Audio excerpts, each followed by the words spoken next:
Hi, I'm Emma, and welcome to another Decenomy tutorial. This tutorial will guide you through the steps on how to install multiple masternodes on a single VPS.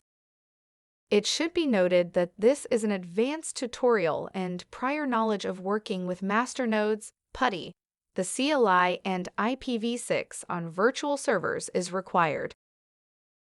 For this tutorial, we will be using Vultr. To start, once logged into our account, we want to deploy a new server. We then choose Cloud Compute and a location close to us. From here, we then choose Ubuntu. Ubuntu 18 or 20 will work fine. Server size should then be 80 GB SSD. Depending on how many masternodes you want to run on each VPS, you may need to size this accordingly.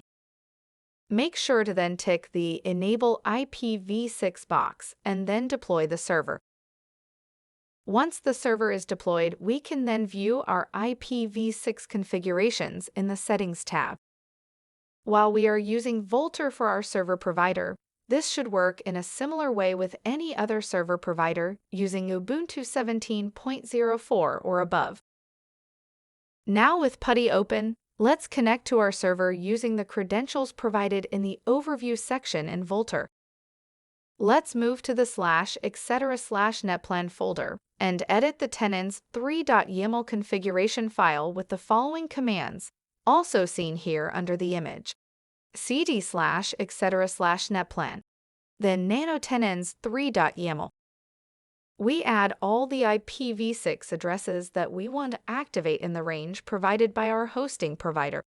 In this case, we have access, in addition to the primary IPv6 address assigned to us, to the entire dynamic 64-bit range of our primary IP, the last four groups of 4 digits. For convenience, we will start at 0 and increment the last digit by one number, like in the image here. We then press Ctrl+, X, Y, and Enter to exit and save the changes. Then we type the netplan apply command to activate the new configuration. Once done, we can start sending the collateral transactions to configure the 3 new masternodes we want to run. In this case, we will be using the CryptoFlow wallet, but the process is the same for any Decenomy wallet. In the wallet, we generate 3 addresses and assign a label to them, usually in the form of MN1, MN2, etc. Using these 3 addresses, we can then send the required collateral to them in a single transaction. Please be sure to double-check you have the correct collateral amount. Now we can verify the transaction ID and index and generate 3 masternode keys using the following commands. Get masternode outputs. Create masternode key. Now we can start configuring the masternode.config file by just adding our server IP addresses, like in the image here. Now we need to download the Linux wallet on our server and copy it to have 3 different instances. Starting with the top section here, we use the following set of commands in the home directory, in our case, /root. Then, before starting the wallets, we manually create the data directories and related configuration files with mkdir.cryptoflow.cryptoflow2.cryptoflow3. Then for each data directory, we create a cryptoflow.config file, such as in the example down the bottom. We can then enter the configuration parameters and save the file. Here are 2 examples of the configurations. The top refers to the IPv4 configuration, and the bottom refers to the IPv6 configuration.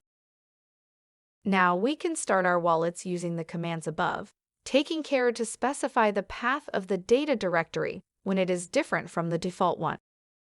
It is also suggested to start the IPv6 wallets first and then the IPv4 one. We then wait for the wallets to be fully synchronized. Once the synchronization is complete, we can restart our local wallet to apply the changes made previously to the masternode.config file, and then start the masternodes from the debug console using Start Masternode command, as in the image. And that's it. You are now ready to go. As you can see, there is a bit of detail in this tutorial, so please do make sure you are familiar with the different elements within it before attempting the process. Should you wish to get access to any of the commands in the video, please refer to our PDF guide, which will be linked in the comments on the YouTube video. Lastly, thank you again for supporting Decenomy, and please feel free to check out our other tutorials on our YouTube channel.